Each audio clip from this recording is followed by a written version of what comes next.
zero check. They played it well, and I just kind of peeked backside, and there was an opportunity to go get it, so that's what I did. With the way that the last two did go, not having James tonight, another crazy game between the Bills and the Jets, just what does it say about the toughness of this team? Resilient guys. Proud of how Ty and Ray stepped up in the run game today. I thought our guys blocked their tails off in the pass game. I think we got it to quite a few different guys, and first half was very, very good, and we got to find a way in that second half to keep that momentum going. A lot to learn from. Got a little sloppy there at the end. Some penalties, but, it was a team win. Hey Josh, this has been a tough place for you the last couple of years. What does it mean to survive this way and go to 4-2? It was great. I wanted to come out and play a clean game, get through my reads quickly. I'm not sure what I finished with, but felt like we were pretty efficient on the offensive side of the ball. It's a couple plays that I missed that I went back, that third down to Dalton, overthrew him. There was an in-cut from zero that I could have thrown, but at the end of the day, all you need to do is score one more point than them.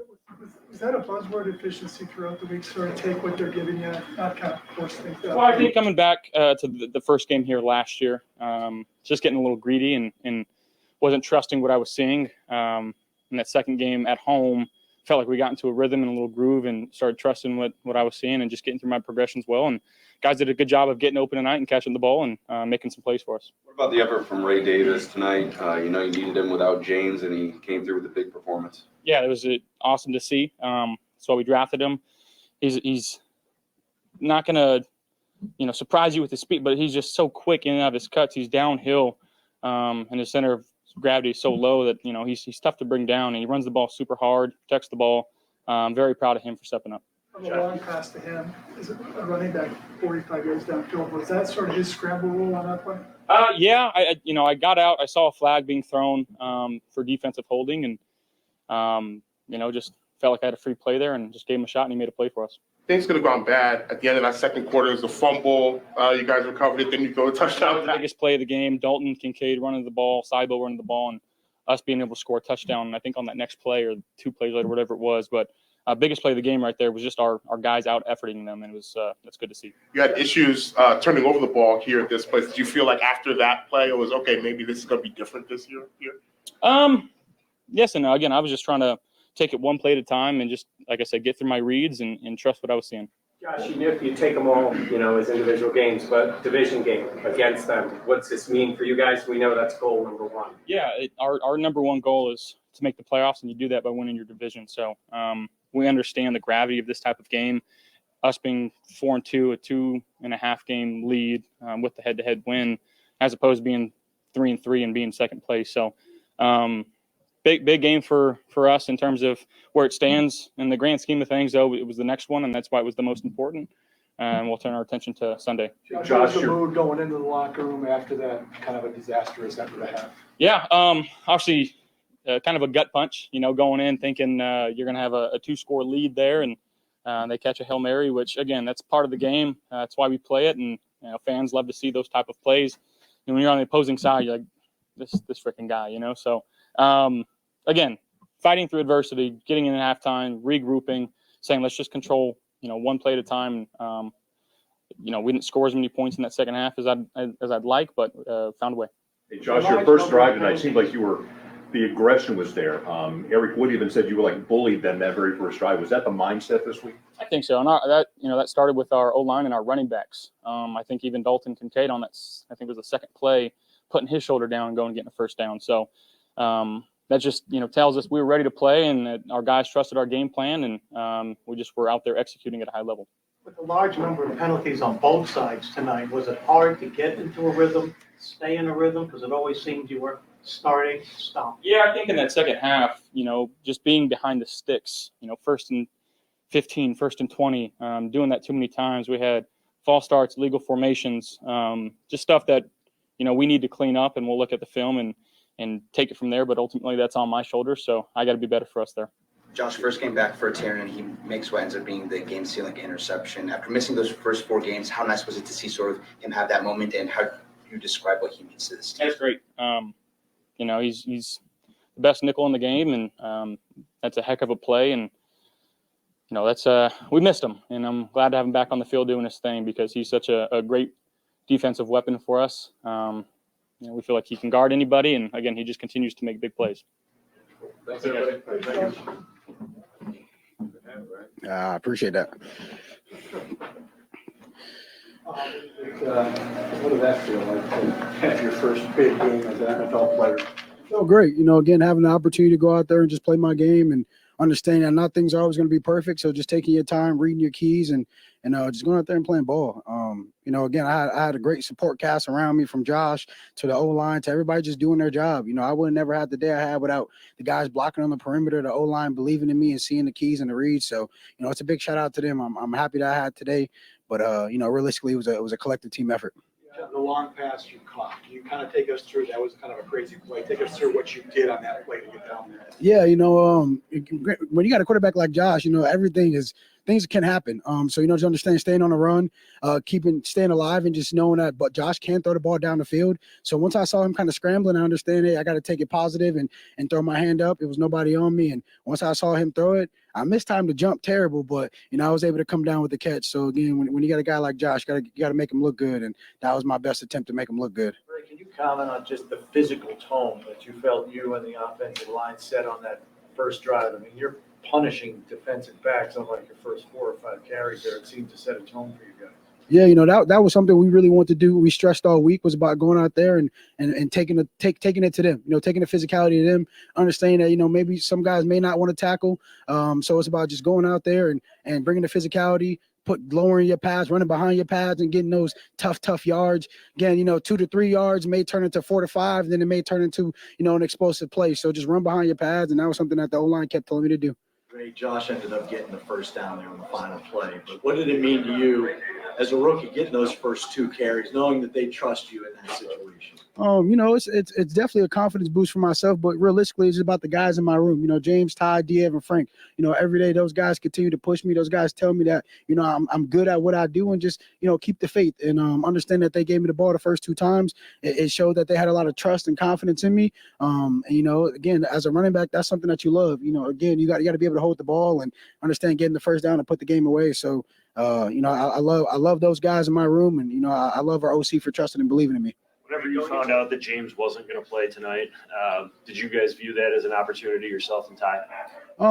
Yeah, definitely. I think again, it's a next man up mentality, and for us, it's running back by committee today with Ty going in there and playing his game, giving us some great runs. He put us in a great field position to go out there and score, and it's about whenever my turn presented, I have to just do the same thing. We know James is a very explosive running back, and he's really good. So we got to make sure that threshold of being explosive and providing the offensive spark. Me and James knew we had to keep that up because James wasn't there. Ray, going into the fourth quarter, what were you guys saying to each other on the sideline? It's back and forth. What was that moment for you guys? When you got Josh, who's a great leader and a lot of support, a lot of guys around there who are great leaders, it's about just keeping our composure, keeping our head up. We knew it was going to be a long game. There was going to be some back and forth. So it's about just going out there and understanding, again, you just got to keep playing. It's a 4-quarter game. As we know, NFL games are very thin. It comes down to the wire. So keeping your head up and understanding that you got to go out there and get this W, man. We're talking to the cowboy hat. Yeah, I had to go back to my Nashville days. For me, it was about coming out here and just giving a little different swag. I made the NFL fit swag last week, so I was like, I got to come out with something different now. Talk about the intensity being picked up. I know it was your first game against the Jets, but Deion Dawkins talked heading into this week. He knew tensions would be high. Did it feel different? The chirping, there was a lot of back and forth. Did it feel like that intense rivalry? Not really. I mean, again, this is new for me, so I don't know necessarily the rivalry between the Jets and the Bills. But again, we just have to focus on us and play Bills football, and I think that's what we showed today. Spent a moment with your uncle after the game. What did that mean to you? I mean, my uncle's been here. He's been a rock for me. He's been at every game, and there's been a lot of ups and downs for me personally. So being able to just have him there, enjoy that moment, and definitely when I get back to my phone and talk to my family, it's definitely going to be some tears shed because it took a lot to get here. It was a long road, less travel, but at the end of the day, I'm here. I'm blessed, and I got to appreciate every opportunity that I get. Okay. Thanks, Ray. Thanks, Ray.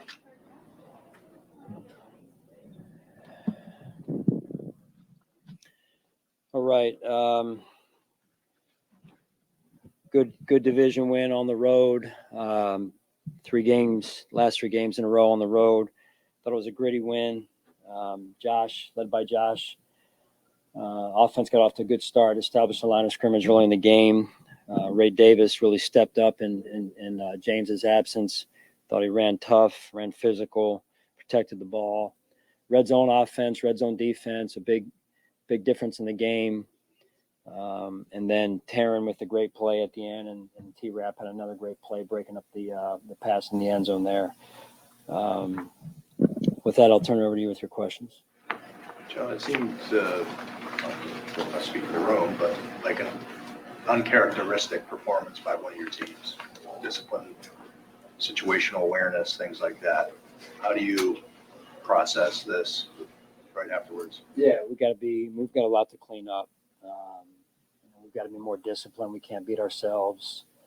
Situational football, we've got to go back and re-examine the situation at the end of the half with the sideline play. We were defending the sideline with the potential for the field goal, and left a Hail Mary, check to a Hail Mary. And so we've got to go back and re-examine that as well. So a lot to clean up, and we've got a short week to do it. Josh had a tough game last week, rebounds. Yeah, thank you. Just so it's more, yeah, sorry. Tough game for Josh last week, bounces back with a much better performance. What was the difference from your perspective for him today? Yeah, number one, when you're able to run the football, it helps. We were able to run the football last week, don't get me wrong. But coming out the way we did, I think established a line of scrimmage, and Josh was seeing the game. He was seeing their defensive looks and going through his progression, getting the ball out when he needed to, and then he made some loose plays like he always does. And our scramble drill, those are things you don't take for granted when he gets loose, that what we call a scramble drill, the patterns that match up with his and where he's going, his scramble and his mobility in those situations. We got some completions off him as well. So we practiced that this week. Joe did a great job making sure we were getting that in practice this week, and then you saw the execution of it. Sean, you mentioned Taylor Rapp and Darren Johnson. Just what did they mean to this defense tonight coming back after? Yeah, we missed them. We missed them last week. Good to have them both back. They made some big plays for us. We've got some young guys out there playing, and those two are some of our veteran players. And you could tell, in the week of practice, you could tell that there was a difference in just the communication and the speed at which we were playing on defense during the week. How much from your position as coach did you have to kind of handle Deion's emotions and passion? It seemed like it was overflowing at times. Yeah, definitely. For not just Deion, but just too many penalties overall. And it's hard to win when you've got 11 penalties, 6 of which I believe were either pre-snap or post-whistle penalties, which is not how we handle ourselves. And so we just play football the right way. That takes care of a lot of it. With Deion, I more meant like the stuff before the game, the history there with this team, the back and forth, even walking off the field, kind of pointing at some of their players. How do you manage that as a coach? Well, you address it, and you do the best you can. At the end of the day, then he's got to take that and make sure he's thinking of the team first. And those pre-snap, those are pre-snap or post-whistle. Those are non-negotiable. That we don't tolerate that stuff. So we've got to do a better job in that category for sure.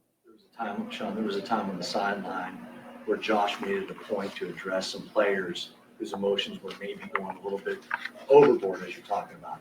Is that what you need to see in the leader in Josh Allen? Absolutely. Yeah, absolutely. And not just him, but he carries so much influence when he does things like that, when he's keeping his composure, keeping his head about him. In addition, playing the way he played tonight, that's a sign of a leader, and then you can see the influence that carries. And so, I thought TB does a similar thing on the defensive side. I thought he did some of that tonight, and we need that. That's important. The player-driven leadership is huge. Sean, you asked about Tyler Bass kind of going back to training camp with some bumps there and throughout the season as well. Just what's your confidence level in him right now, and what are you seeing during the week that's different from games? He knows he needs to make those kicks. That's the bottom line. He knows he needs to make those kicks. Sean, you mentioned the play at the end of the half. That situation, is that something that is decided in the moment, or is that done Thursday? I mean, can you maybe take us through how you're rolling out that, what you're At going the to end do? of the day, it didn't work, right? So that's why we have to go back and re-examine it. There's a grid you go through at the end of half or end of game situations based on the time on the clock, the timeouts they have, and you try and put your best defense out there for the situation. Like I said, at the end of the day, they executed better than we did, and so we've got to go back and re-examine, making sure we've got the right number of rushers for that situation, as well as the right number of cover guys, and so that'll be done this week. Sean, situationally, the end of this game mirrored a lot of what we saw in Houston, where you get the ball back deep in your end. You decide to run it twice this time, actually 3 times this time. After that Houston game, you said this is something we're going to learn from. Did you see it kind of come to fruition in this one? We did. I mean, sometimes you put in the work and it doesn't, right? But we spent a lot of time this week meeting just from a game operation, game management standpoint, and I thought we handled it extremely well. And then 17 kind of drew that one up, that last play in the dirt a little bit, and he's a heck of a competitor. So.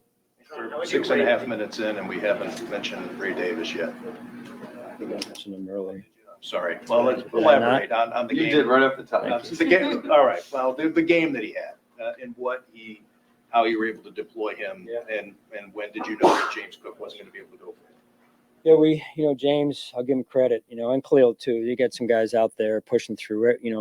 Teams are hurt this time, 6-7 weeks in, whatever it is now. And most guys are playing with things, and Khalil being out there, he wasn't 100%, but appreciate how he was able to get through it and push through for his team. And you could just see it on his face during the week, even though I think he only got a little bit of a few reps on what was our Saturday, I believe. And James got a few reps also. We were planning on working him out before the game, and he just felt like he wasn't going to be able to help the team. And we all respect that. We want him out there. He wants to be out there, and hopefully he can get back for this week. Sean, on that note, I'm sorry, I just wanted to follow. I'm sorry. Yeah, go ahead. Just on Davis, the opening drive especially, 50 yards or whatever he had before he even caught that long pass. What did that, being able to establish that without James Cook? You could feel it. You could feel our intent to win the line of scrimmage. You could feel that from our offense, from our offensive line. I mean, it takes 11 guys to run the ball well and run it effectively and run it with an attitude. And those guys, they came out with that and that type of mindset. just to build on that, the first drive, very physical, Coach. I mean, guys were falling forward every chance. Dalton even had a guy, his play. Is that something you talked about all week leading into this game? Well, we knew what type of game it was going to be. We knew it was going to be close. They're a good football team. When you've got Aaron Rodgers as a quarterback and a high-level defense, we knew what type of game it was going to be. So, and quite honestly, most of their games have been just like that. Our offense came out and established, like I said, a mindset and a tone, and especially getting the rookie off to a good start. And Ty was in there too. Let's not forget Ty. And so two guys stepped up in James's absence. Sean, how would you rate these last three road games, and how good will it be to return back home next week? Well, I think you learn a lot about your team when you go on the road, especially for 3 straight weeks. And we learned a lot about ourselves even tonight, just in this game. So it'll be great to be back home. We can't take that for granted, though, in our preparation. And again, on a short week, hopefully we get some guys back and put ourselves in position to play a good team at home in Tennessee. Thank you. Thank you, Sean.